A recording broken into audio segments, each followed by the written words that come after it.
Salem lay frozen beneath a merciless winter sky, a village held together by prayer, fear, and the bitter wind. Inside wooden cottages, candles flickered against the dark as breath turned to mist and whispers clung to the air. A stillness hung over every rooftop, as if the land itself sensed something was coming, something cold and unseen.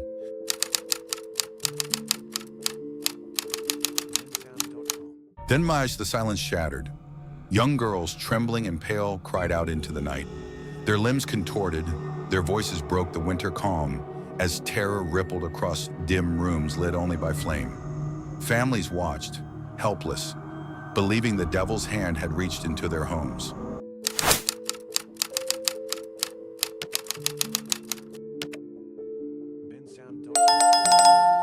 Fear is a seed, and in Salem, it took root quickly. Whispers passed through frosted windows, neighbors stared with suspicion, and old grudges found new voices.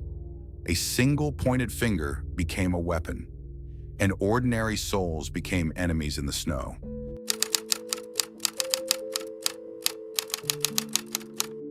The meeting house filled, not with mercy, but with trembling faith and iron conviction.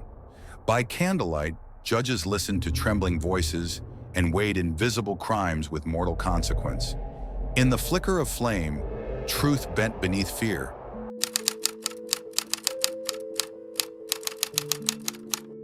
Hysteria spread like wildfire. A cry, a gasp, a child pointing to empty air. And suddenly the unseen became real, not by proof, but by panic. What the eye never saw, the heart believed, and fear made ghosts where none had stood.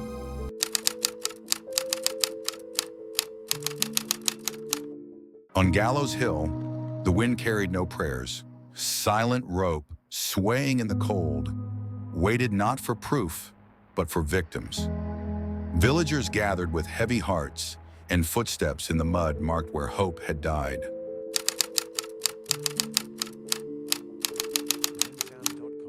Some did not cry for mercy. One man chose silence and defiance. Heavy stones pressed upon his chest, but his spirit never broke. His final breath carried only two words, a demand not for freedom, but truth.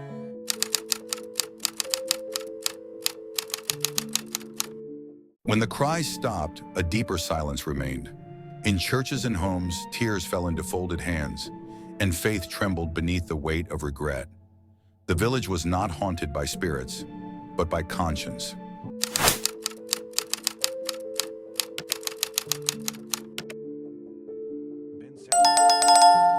Judgment, so swift to rise, collapsed beneath its own shadow. Quills broke, ink spilled, papers burned, and the court that condemned in God's name now sat humbled in silence.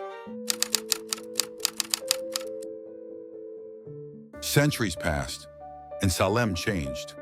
The gallows are gone, replaced by trees and winter mist. But in stone and in memory, the names remain, not as ghosts, but as warnings.